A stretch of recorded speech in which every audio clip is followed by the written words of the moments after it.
Being relinquished from the Amazon exclusivity is something that a lot of people have been talking about for a while. On the call, you did discuss being in talks with a number of fleet operators, big and small, and how that might look, starting with pilots, slow and steady. But can you confirm in the first instance that you already have any binding agreements to sell EDV to someone other than Amazon? Yeah, as you heard me talk about yesterday in the earnings call, it's not as if we woke up yesterday and we signed that changed the exclusivity agreement with Amazon. It was a long process, and through that process, we were able to use that time to build a pipeline of other customers and diverse customers.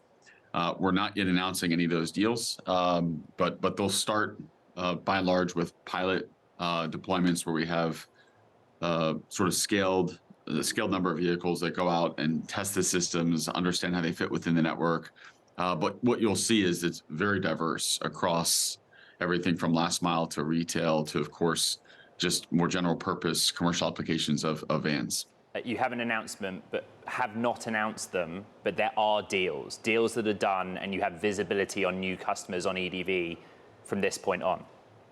What I'd say is we have very high visibility on customers outside of Amazon, and we are excited to talk about those, but we're not yet talking about those other relationships and partnerships. So on paper, the Normal, Illinois plant is capable of building 150,000 units a year, right? And you talked about how for several weeks in 2024, there will be downtime on the lines to make tech upgrades. But I wondered if you could give us some insight into overall in 2024, what proportion of your output will be EDV relative to R1? Yeah, we've historically guided to talk about roughly 20% of production in the near term will be EDV. Over time, the way the 150,000 units of capacity is set up will be set up as 85,000 for the R1 platform and 65,000 for the EDV platform. But in the very near future, call it over the next certainly over the next year, the mix will be more biased towards R1.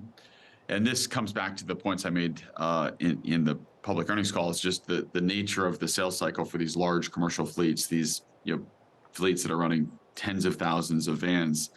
It's not as if they can press a button and immediately ingest a new type of vehicle with a completely different operating procedure.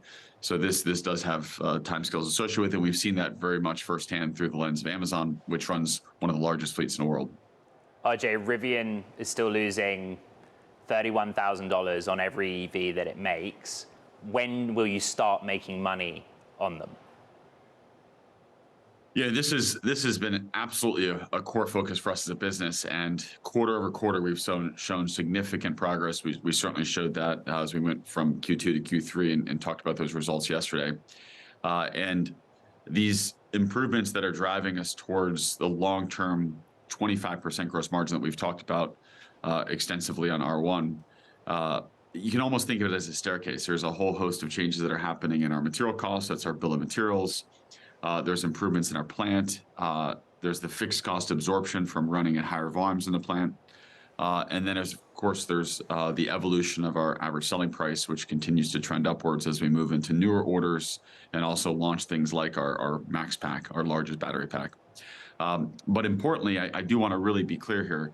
This staircase of steps, the biggest step amongst those is what we'll be putting in place in the plant in the second quarter of 2024, where there's a consolidated set of changes that go into the vehicle that dramatically reduce the bill of materials and also allow us to run the plant more efficiently. That's not to say there's not improvements that are happening leading up to that, but we had a similar shutdown that we did on our commercial van early part of this year, and coming out of that, we had a 35% reduction in our material cost. So that's the scale of change that we're going to be driving with the shutdown for R1 in the second quarter of 2024. Yes. And these are contractual changes, meaning bill of materials changes are not like us hoping suppliers are going to charge us less. These are hard negotiations with suppliers, contractually obligated, but there's effectivity dates that have to be achieved.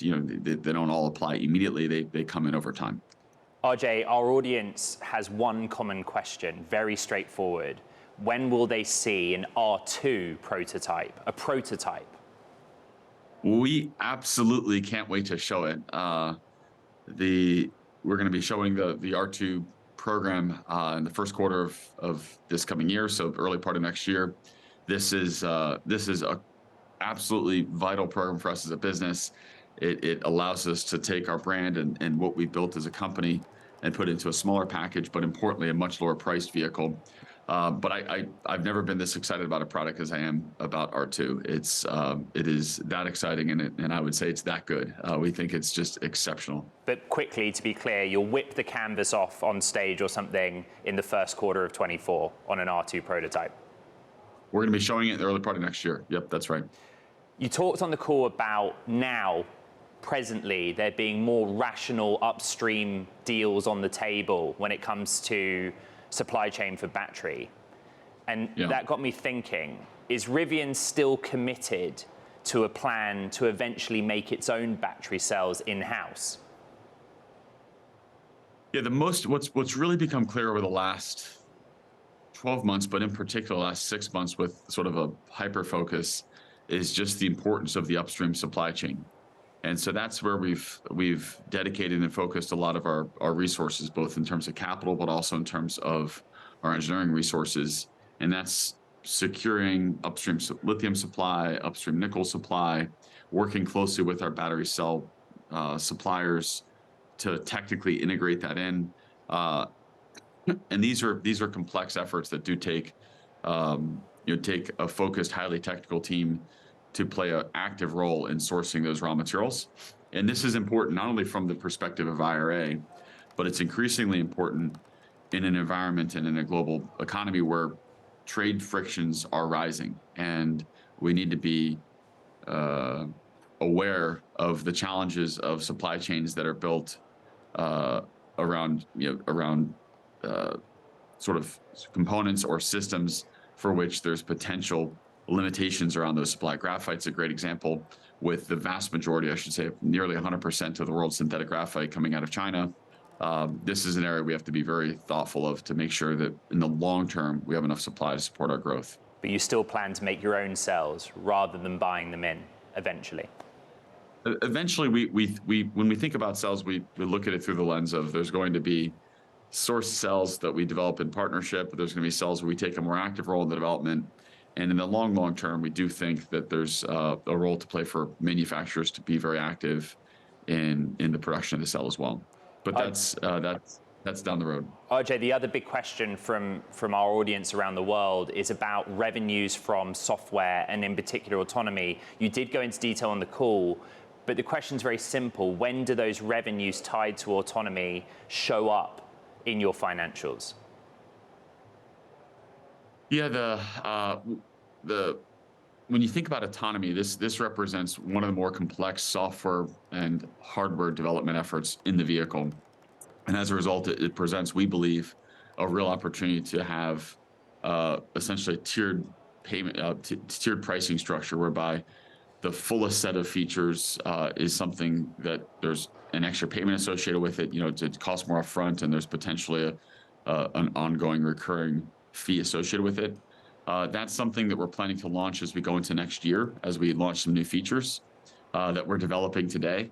But in addition to that, we also see opportunities for other really immersive software features that incrementally create value above and beyond what customers even expect or believe is possible today, that we'll be offering as well. So we see that playing out over the next year, where we see software revenue, first with autonomy, later with some other really immersive experience-based offerings. And then RJ, finally, you said that there's been an overreaction of the impact of high interest rates and geopolitics on the EV industry.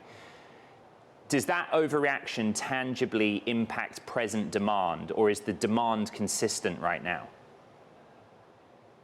Yeah, when I look at this and I say there's an overreaction, it's more a reflection on just the absolute certainty that we feel there is around the electrification of transportation. Meaning, there's zero doubt that 100% of our vehicles will be electric in the not too distant future. Now we can debate whether that's 10 years away, 20 years away, 25 years away, but it's an absolute certainty. And so to see so many folks pulling back on investment and therefore, creating, and the investment we have today is leading to products we're going to have as an industry in 2-3 years. So creating what we believe is going to be a void of products in the 2026, 27, 28 timeframe, we think I'm frankly surprised by that reaction. Ultimately, the speed at which we electrify as an industry is going to require consumers to be excited about the products, and we need lots of products. We need lots of choices, form factors, price points, brand and product positions, and we won't electrify 100% if there's one or two brands that are producing a handful of vehicles. We need lots of brands producing a lot of choices. And so certainly when we think about the R2, I couldn't be more excited about the market opportunity. The demand for something in that mid-sized SUV space, call it $40,000 to $55,000 price range, is extraordinarily large. There's very few good choices in that price range today. And we can see it. There's a dominant, Tesla's dominant market share position is a reflection of just the lack of choice that exists there. And we see, the potential pulling a lot of ICE internal combustion customers into electric vehicles requires a variety of choices in those price ranges. And of course, that's also true for lower price points. It's true for different segments.